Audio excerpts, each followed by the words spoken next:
1938, Emperor Hirohito of Japan writes a poem. Peaceful is morning in the shrine garden.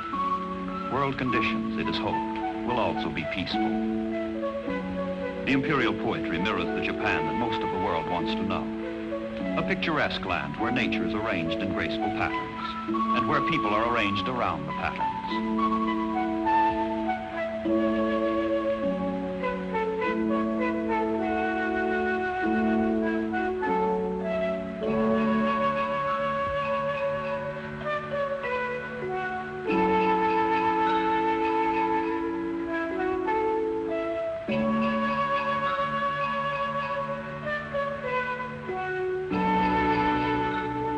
The Japanese live in a remote, feudal age whose philosophy is warlike, built on a worship of the nation, of Japan itself. Materially, the Japanese emulate the West, but spiritually they belong to the East.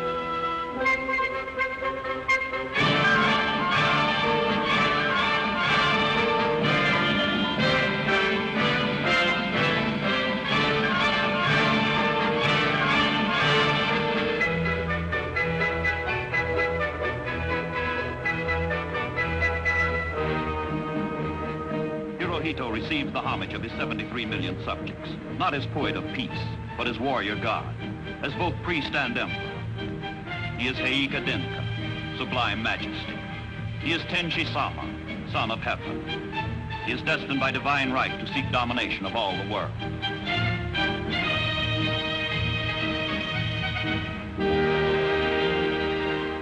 And so it comes about that in 1945, the American Fifth Fleet steams in battle formation toward Japan to smother the domination which set afire the Far East. After 3.5 years of war, the long arm of Allied sea power reaches out to throttle aggression at its source.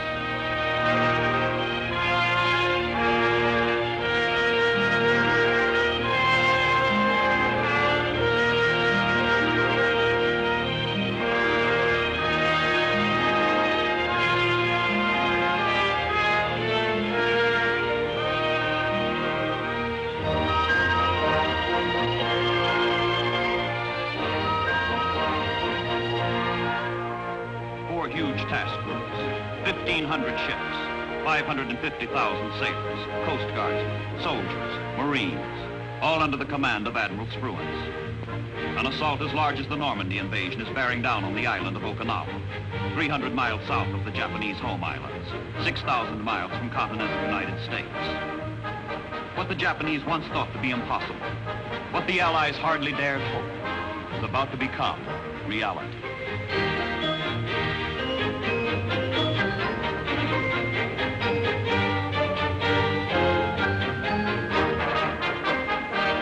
Easter morning, April 1st, 1945, when the troops go ashore at Okinawa. It is also April Fool's Day. Strangely, ominously, there is no resistance. But no one is fooled. Within hours, Okinawa becomes the same old story. Resistance stiffening is the word from advance units. And then, greatly increased resistance. And then, 83 days of slow, deadly, savage struggle. Okinawa knocks open the door to Japan itself. Not a sailor, not a soldier, not a marine, not a man in the world knows this is to be the last great battle of the war. A war branded by great battles.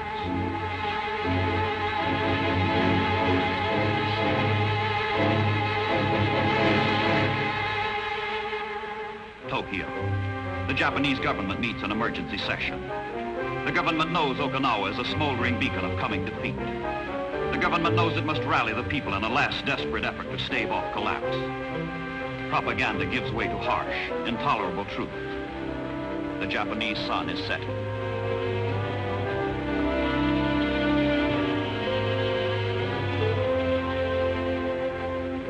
Schools and hospitals, children and nurses, young and old, crippled and infirm, are harnessed to the war machine. With factories smashed by air raids, with manpower consumed at the fronts, with production falling, with the enemy approaching, every citizen of Japan is ordered to increase production, stand firm, drive on.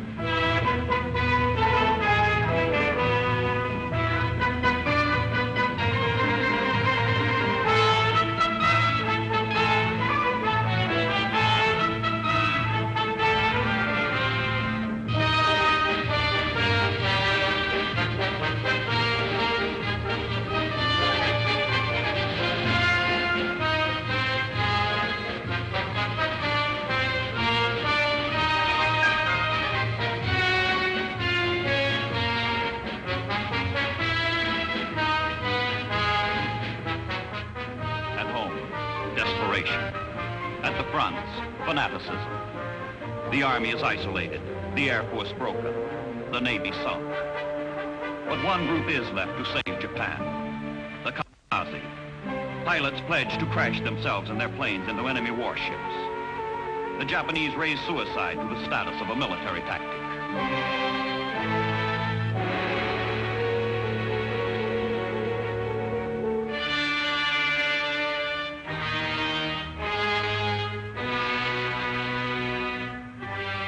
Kamikaze pilots believe that by dying for the Emperor, they live forever. And some even attend their own funerals before the final takeoff. Some fly in their burial robes. All wear a sacred scarf, symbolizing their sacred mission.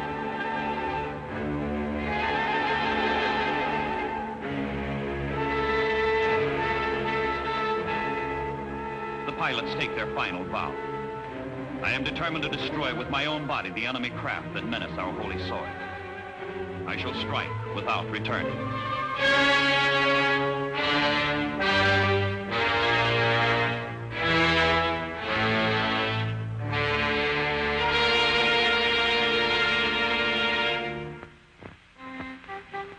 Farewell.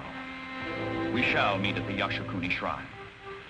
At the Yasukuni Shrine, where the hero dead of Japan achieved godhood. It is April the 6th. From the island of Kyushu, 350 suicide planes take off for Okinawa. To those they leave behind, to the life they leave behind, one final government announcement. Valiantly, the young eagles dash forth to attack along a path from which there is no homecoming.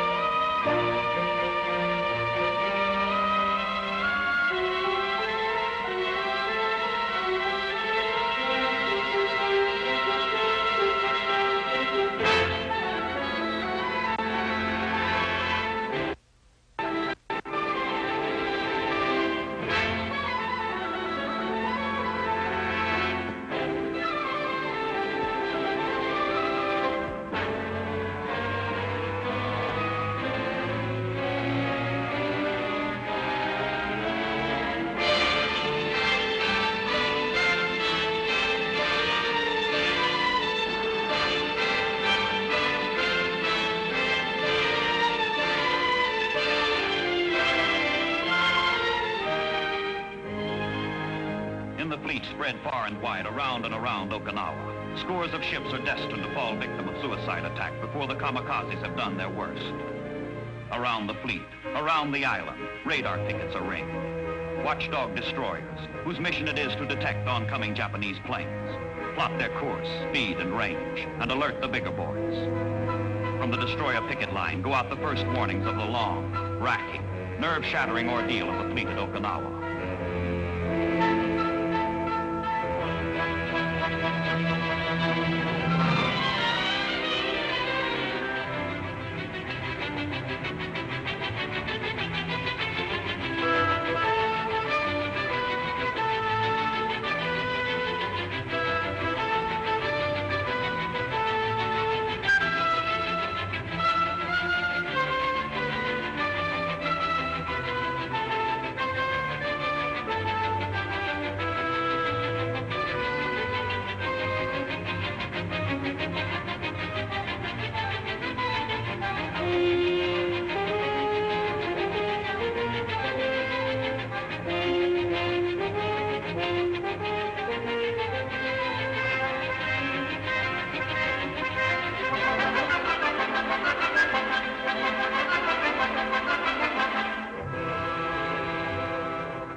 If it be now, 'tis not to come.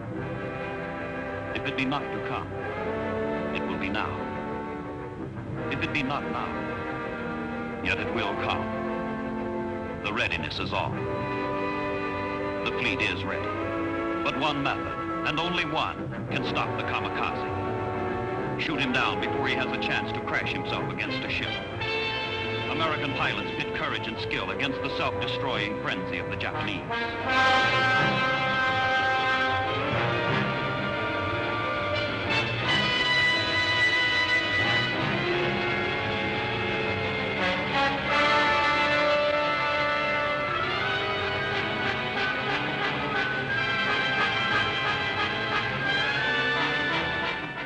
one last weapon remains against the kamikazes that break through the combat air patrols. Anti-aircraft fire, as intense, murderous, and impenetrable as the ships can possibly make it. The battle becomes a duel between gunners who want to live and pilots who want to die.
Attacks are incessant, the damage staggering. To die is to die, but to live is to fight.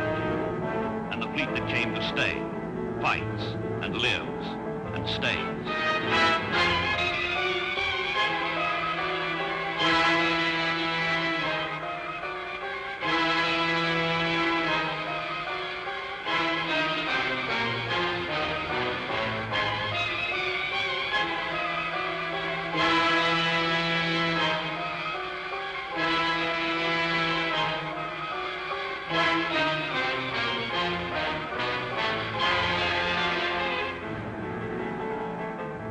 Ships with famous names like Bunker Hill and Enterprise, Idaho and New Mexico, Tennessee and Nevada are damaged. The Kamikaze becomes the greatest threat encountered by the United States fleet in World War II. The suffering is terrible, the casualties worse.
no respite, darkness no relief. The fantastic contest between those who fight to live and those who fight to die goes on around the clock.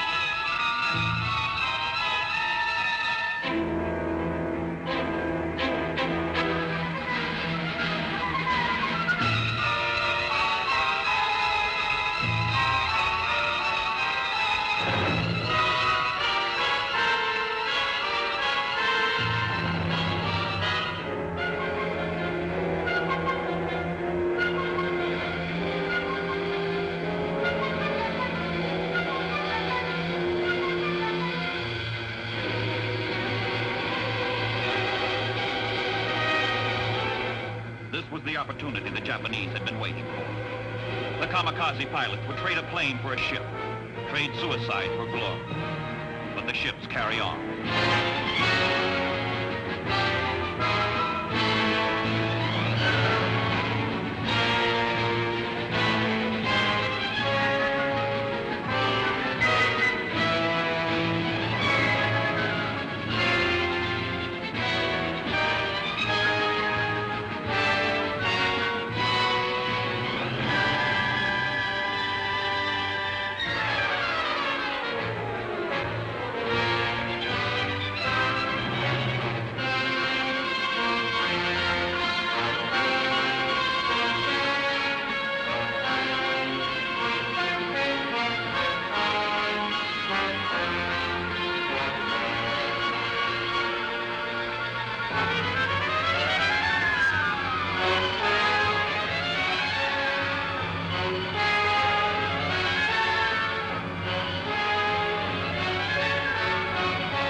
Whenever a ship is hit, others come to the rescue.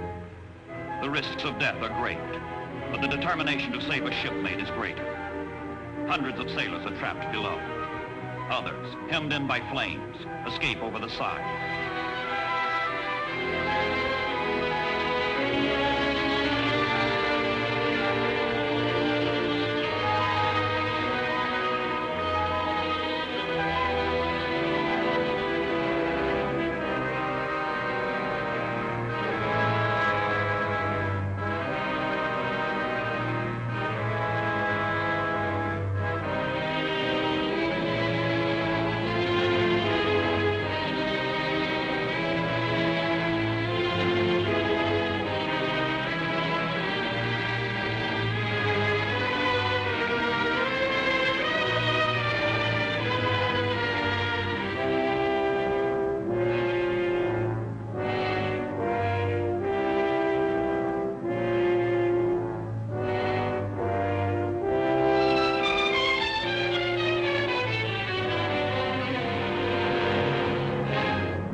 while the harsh struggle for Okinawa, on land, at sea, in the air, grinds on toward victory, free men everywhere suffer defeat. 9,000 miles away, in the United States, the commander-in-chief has fallen. A casualty of war as surely as if a kamikaze had felled him at the helm.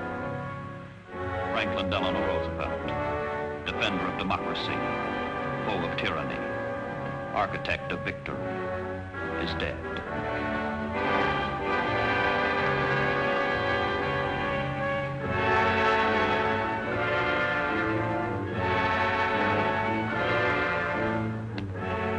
He loved the fleet, its men, its ships, the sea. But as President of the United States, the Navy could but share his allegiance. His life was full, and the elements so mixed in him that nature might stand up and say to all the world, this was a man.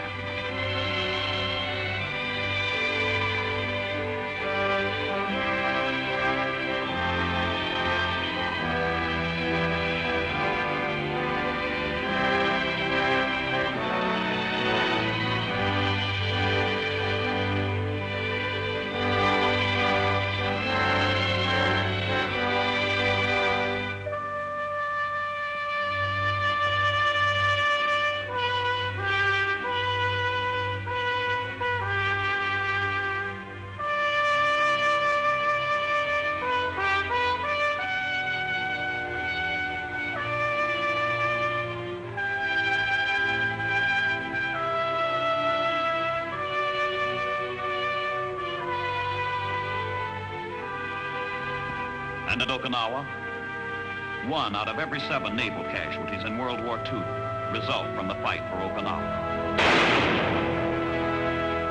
Of the 1,500 ships engaged in the campaign, 30 were sunk, 223 damaged. 8 carriers were hit, but all survived. More than 3,500 kamikaze planes were destroyed. The greatest suicide offensive in history, waxed and waned and collapsed.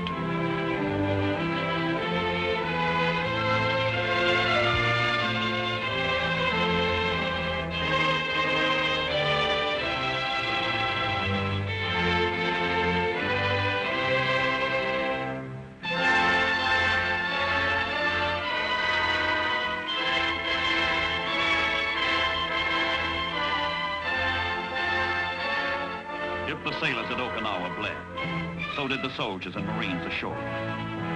If the Japanese were determined to commit suicide, the Americans were determined to live. If this last battle of World War II was one of the greatest, so was the victory.